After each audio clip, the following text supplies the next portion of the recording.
Practice Test C. Section 1, Listening Comprehension. In this section of the test, you will have an opportunity to demonstrate your ability to understand conversations and talks in English. There are 3 parts to this section, with special directions for each part. Answer all the questions on the basis of what is stated or implied by the speakers in this test. When you take the actual Toefl test, you will not be allowed to take notes or write in your test book. Try to work on Practice Test C in the same way. Part A. Directions. In Part A, you will hear short conversations between 2 people. After each conversation, you will hear a question about the conversation. The conversations and questions will not be repeated. After you hear a question, read the 4 possible answers in your test book and choose the best answer. Then, on your answer sheet, find the number of the question and fill in the space that corresponds to the letter of the answer you have chosen. Here's an example. On the recording, you hear, "I don't like this painting very much." "Neither do I." What does the man mean? In your test book, you read, A. He doesn't like the painting either. B. He doesn't know how to paint. C. He doesn't have any paintings. D. He doesn't know what to do. You learn from the conversation that neither the man nor the woman likes the painting. The best answer to the question, "What does the man mean?" is A. He doesn't like the painting either. Therefore, the correct choice is A. Go on to the next page.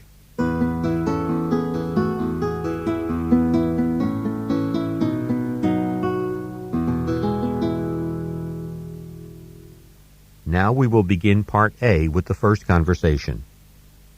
Number 1. I'm really exhausted, but I don't want to miss that documentary that comes on at 11. If I were you, I'd skip it. We both have to get up early tomorrow, and anyway, I've heard it's not that exciting. What does the man imply the woman should do?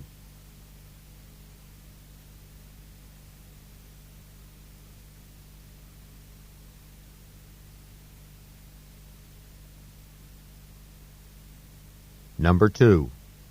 You've certainly been reading that one page for a long time now. Well, I'm being tested on it tomorrow. What does the woman imply?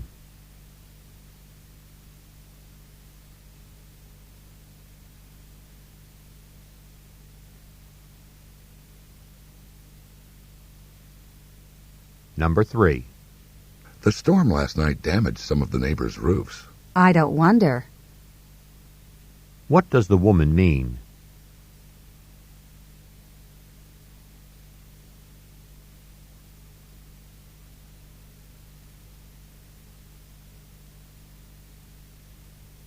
Number 4.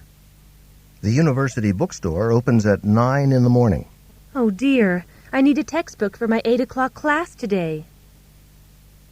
What does the woman mean?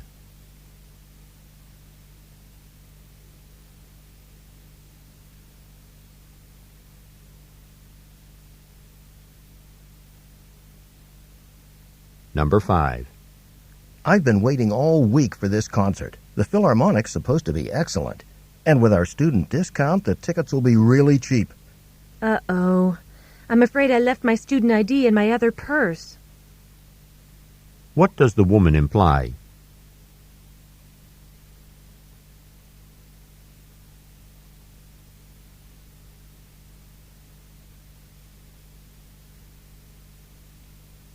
Number 6. Sarah, did you have a chance to buy that new novel you wanted? No, but I had Doris get it for me. What does Sarah say about the novel?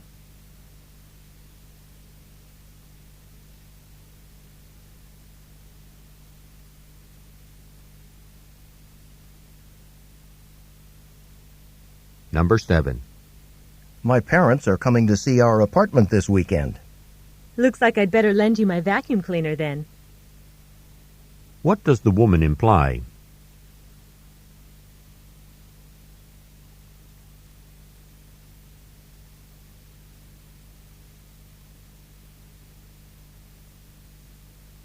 Number 8. Those packages took forever to arrive. But they did arrive, didn't they? What does the man say about the packages?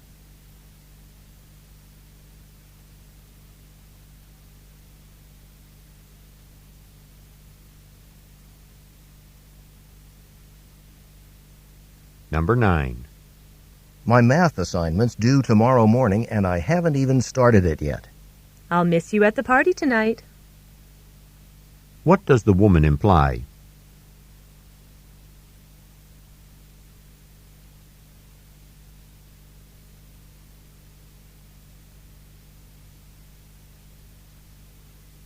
Number 10. I need to find a new roommate. So John's going to California after all. What can be inferred from the conversation?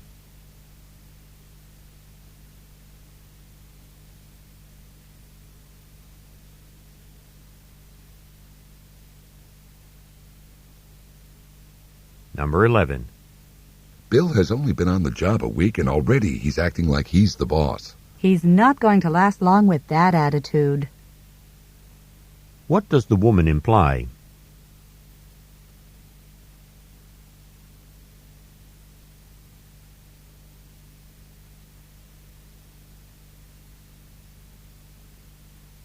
Number 12. There's a great antique show at the Grant Auditorium. Let's go see it this evening. I've worked really hard all day long. Won't it be there for a while? What does the man imply?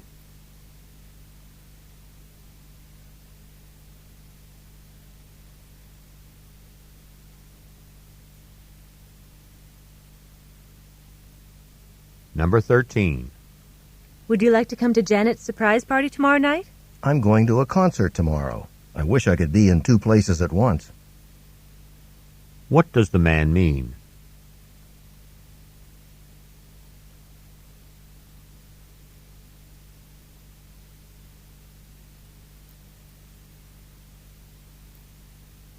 Number 14.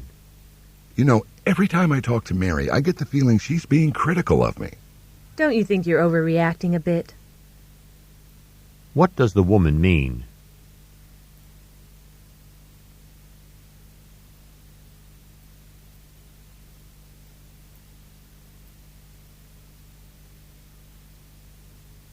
Number 15. Why did you come to the meeting late? I left a message with your roommate about the time change. She has a very short memory, and it really gets on my nerves sometimes. What does the woman imply?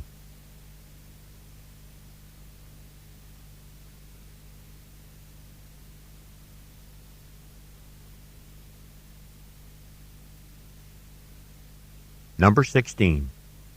Pam says she likes art museums. But she doesn't often visit them, does she? What does the woman imply about Pam?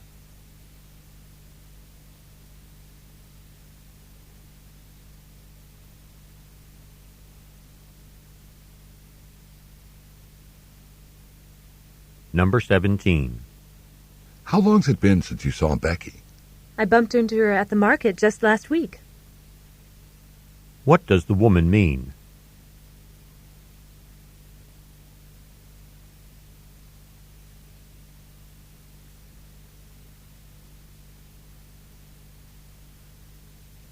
Number 18. The forecast is for a severe winter. Are you prepared? Hardly. I'm waiting for the next sale to get a down jacket.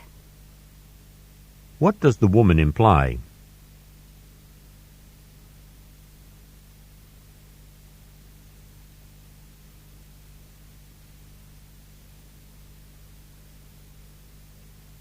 Number 19. Do you know what year Thomas was born? Don't ask me. I'm not good with dates. What does the man mean?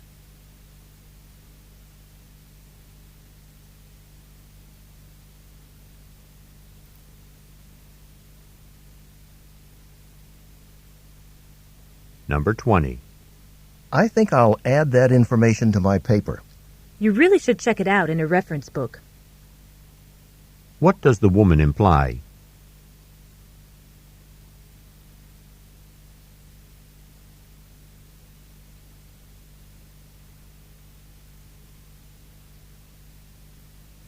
Go on to the next page.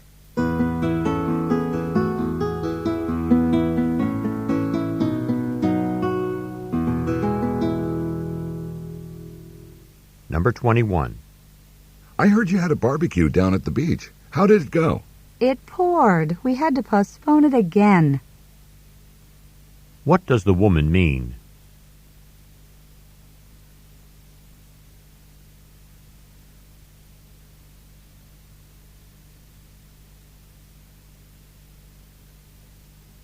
Number 22. I have an appointment with Dr. Stevens at 3 o'clock tomorrow, but something's come up. I'd like to reschedule. Any chance I can get in by the end of this week? Well, we just had a cancellation for Friday. After that, the doctor will be out of the office for 2 weeks. What does the woman mean?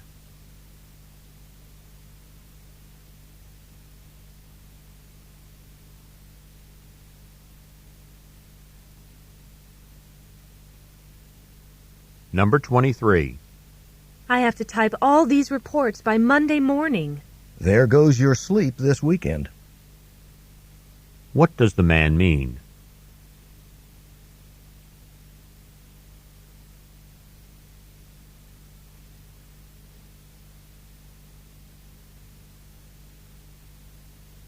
Number 24.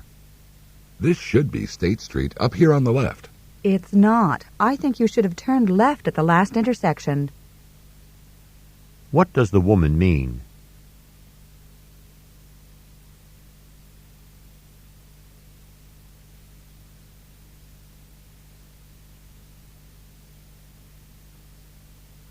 Number 25. How about seeing the new movie at the North Park Theater tonight? Sounds great, but I've got to go over my notes for tomorrow's midterm. What can be inferred about the man?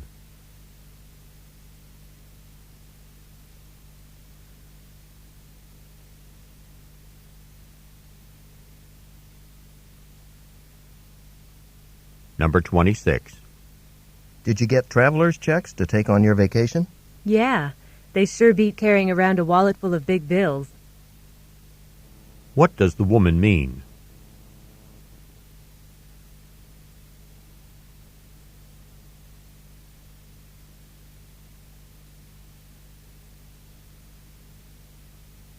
Number 27. Let's ask Professor Brown if she can give us the final exam during the last week of classes. You mean instead of during the exam period? Not much chance of that. What does the woman mean?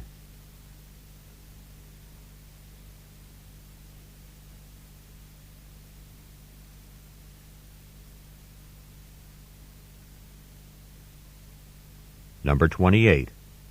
I've had enough of this museum. Why don't we skip the gift shop? Look, we promised my brother the poster, so we haven't much choice. What does the woman mean?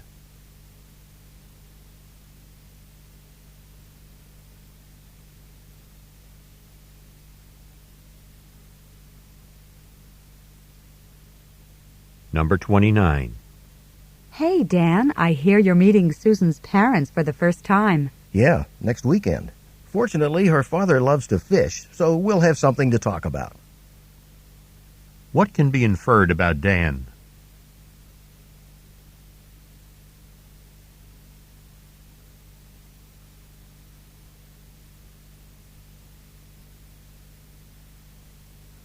Number 30.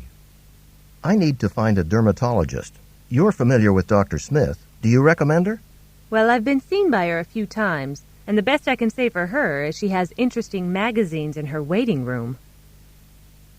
What does the woman imply?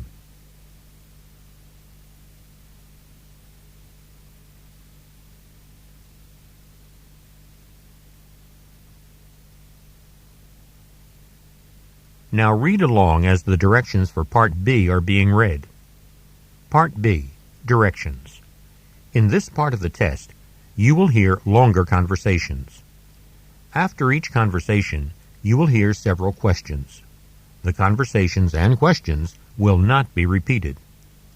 After you hear a question, read the 4 possible answers in your book and choose the best answer. Then, on your answer sheet, Find the number of the question and fill in the space that corresponds to the letter of the answer you have chosen. Remember, you should not take notes or write on your test pages. Go on to the next page.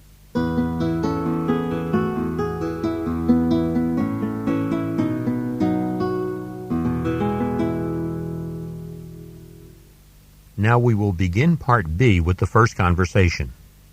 Questions 31 through 34. Listen to a conversation between two students. John, have you chosen a physical education class yet for this semester? No, why? You've got to take rock climbing. We just had the first class, and it looks like it's going to be great. You think I should take rock climbing? You've got to be kidding. Besides, how can they teach rock climbing when it's completely flat around here? That's not important. You can't just start climbing without any training. You have to get in shape, learn how to use the ropes, the belts, the buckles. There's a lot of preparation first. You don't think it's just a little bit dangerous? Not if you know how to use the safety equipment, which is, by the way, pretty high-tech. The ropes are made of elastic fibers that stretch a little. The shoes have special grips on the bottom, and the helmets are made out of some kind of special plastic. You have to learn how to use all this before you do any real climbing. Well, what's the appeal? We'll spend the whole semester studying something we don't actually get to do. We will take a climbing trip during spring break, but that's not the point. Climbing isn't the only goal. In preparing to climb, you learn patience, mental discipline, and you gain fantastic physical strength, especially in your hands. For the first few weeks, we're going to concentrate entirely on hand and upper body exercises. All that in one sport? Maybe you're right. Since it's not too late to join the class, maybe I will. Number 31. What is the woman trying to do?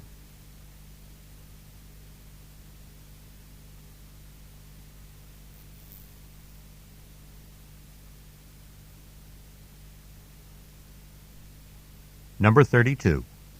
What does the man imply about rock climbing at their college?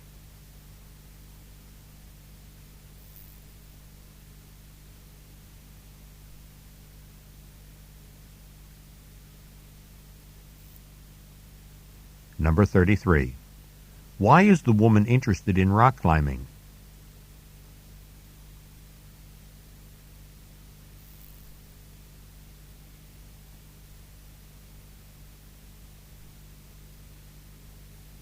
Number 34. What will the first few classes focus on?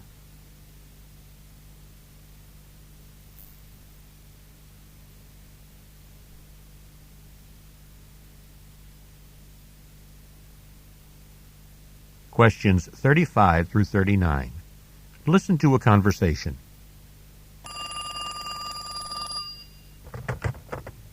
Hello.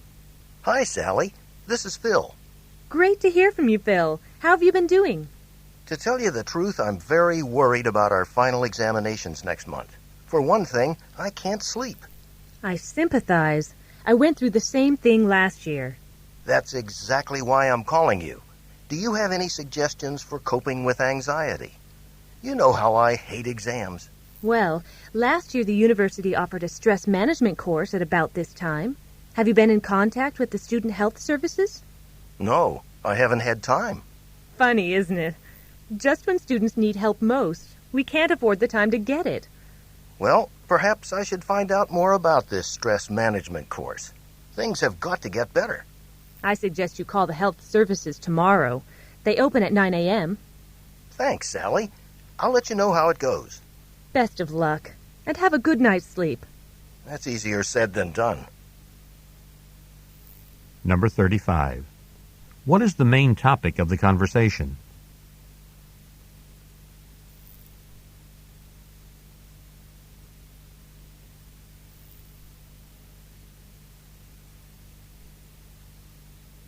Number 36. Why is Phil worried?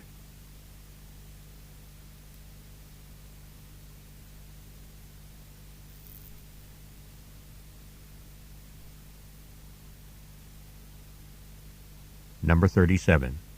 Why does Phil turn to Sally for advice?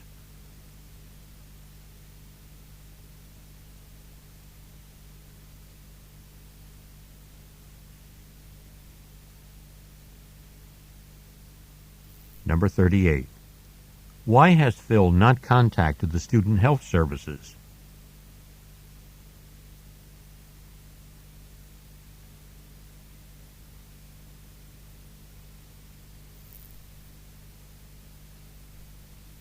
Number 39. What does the university offer to students in Phil's condition?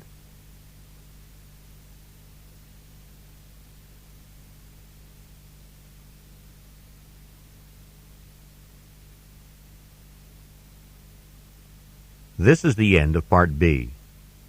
Go on to the next page.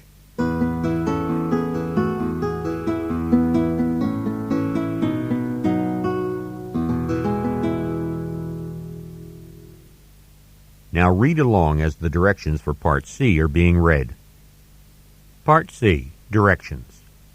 In this part of the test, you will hear several short talks. After each talk, you will hear some questions. The talks and the questions will not be repeated. After you hear a question, read the 4 possible answers in your test book and choose the best answer. Then, on your answer sheet, find the number of the question and fill in the space that corresponds to the letter of the answer you have chosen. Here is an example. On the recording, you hear, listen to an instructor talk to his class about a television program.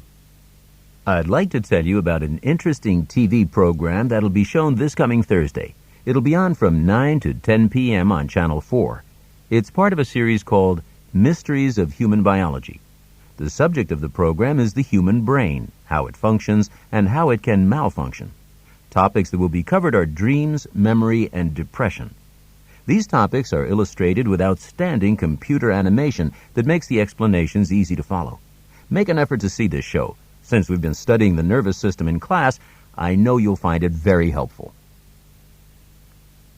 Now listen to a sample question. What is the main purpose of the program? In your test book, you read, A, to demonstrate the latest use of computer graphics. B, to discuss the possibility of an economic depression. C, to explain the workings of the brain. D, to dramatize a famous mystery story. The best answer to the question, what is the main purpose of the program, is C, to explain the workings of the brain. Therefore, the correct choice is C. Now listen to another sample question. Why does the speaker recommend watching the program? In your test book, you read, A, it is required of all science majors. B, it will never be shown again. C, it can help viewers improve their memory skills. D, it will help with coursework. The best answer to the question, why does the speaker recommend watching the program, is D, it will help with coursework. Therefore, the correct choice is D. Remember, you should not take notes or write on your test pages. Go on to the next page.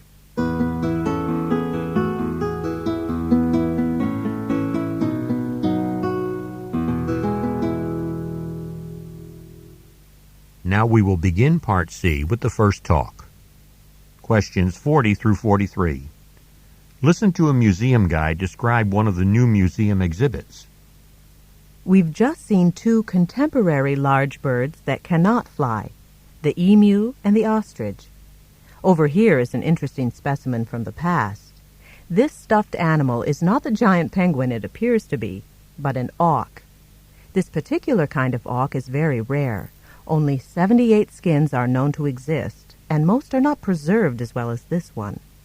The great auk, as you can see, was a rather large bird, and it couldn't fly either. However, evidence suggests that the auk was an excellent swimmer and diver. Unfortunately, those abilities did not protect it from being easy prey for hungry sailors who years ago sailed the very cold and often icy waters of Greenland, Iceland, and Scotland. In fact, records indicate that the auk was rather tasty and that its eggs that its eggs and feathers were useful as well. Still, it isn't clear what other factors led to the big bird's demise around 1844, the last time anyone reported seeing one. Of course, we believe it's important to take extra precautions to preserve the remaining great auk skins. After all, these specimens should prove invaluable for future scientific research. Does anyone have any questions before we move on to our next bird exhibit? Number 40. What is the talk mainly about?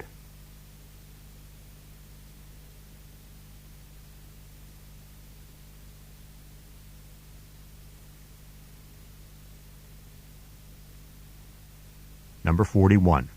Why was it easy to capture auks?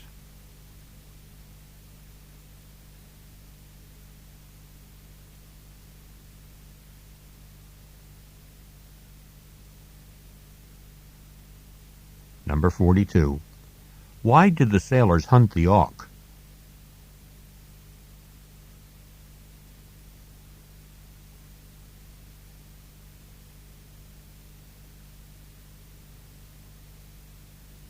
Number 43. Where did the auk live?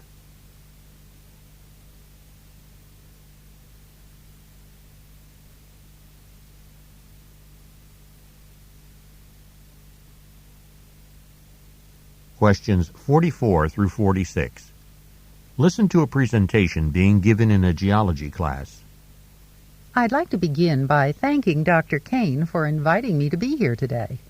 Although I'm not a geologist, I have been collecting minerals for years. My collection is really diverse because I've traveled all over the world to find them. Today, I've brought a few specimens for you to see. After I discuss each one, I'll pass it around so that you can look at it more closely. As you know, feldspars are the most abundant minerals and are divided into a number of types. These first samples are orthoclases. Notice that they vary in color from white to pink to red. This glassy one is found in volcanic rock. In fact, I found it in New Mexico on a collecting trip. This next sample that I'll pass around is a microcline mineral, also called Amazon stone. You can identify it by its bright green color. It's often used in jewelry and really is quite attractive. These final samples are all plagioclase feldspars. Many plagioclases are very rare, so I'm particularly proud of the variety in my collection.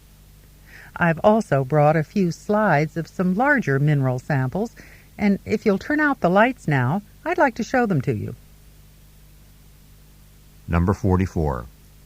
What are the students doing as they listen to the speaker?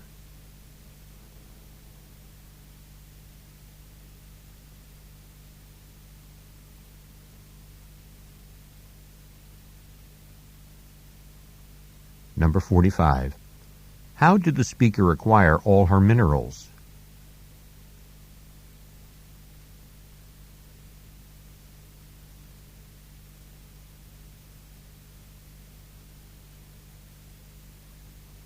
Number 46. Why is the speaker proud of her plagioclase feldspars?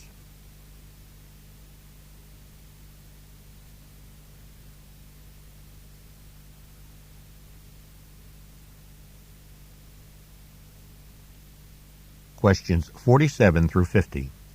Listen to a talk given at the beginning of a nature walk at a national park.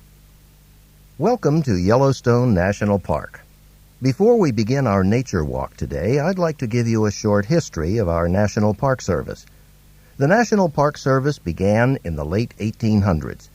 A small group of explorers had just completed a month-long exploration of the region that is now Yellowstone. They gathered around a campfire, and after hours of discussion, they decided that they should not claim this land for themselves. They felt it should be accessible to everyone. So they began a campaign to preserve this land for everyone's enjoyment. 2 years later, in the late 19th century, an act of Congress signed by President Ulysses S. Grant proclaimed the Yellowstone region a public park. It was the first national park in the world. After Yellowstone became a public park, many other areas of great scenic importance were set aside, and in 1916 the National Park Service was established to manage these parks. As a park ranger, I am an employee of the National Park Service. In a national park, park rangers are on duty at all times to answer questions and help visitors in any difficulty. Nature walks, guided tours, and campfire talks are offered by specially trained staff members. The Park Service also protects the animals and plants within the parks. Number 47. Who is the speaker?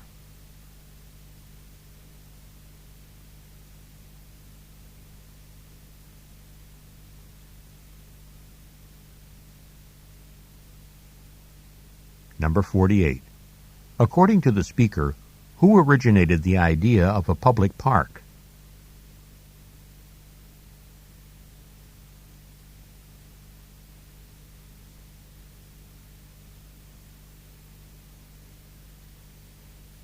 Number 49. What does the speaker say about Yellowstone National Park?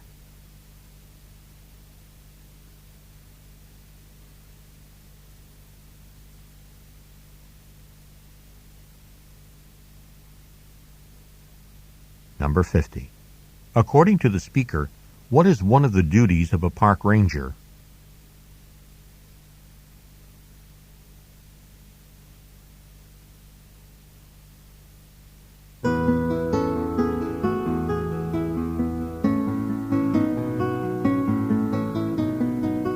This is the end of Section 1 of Practice Test C.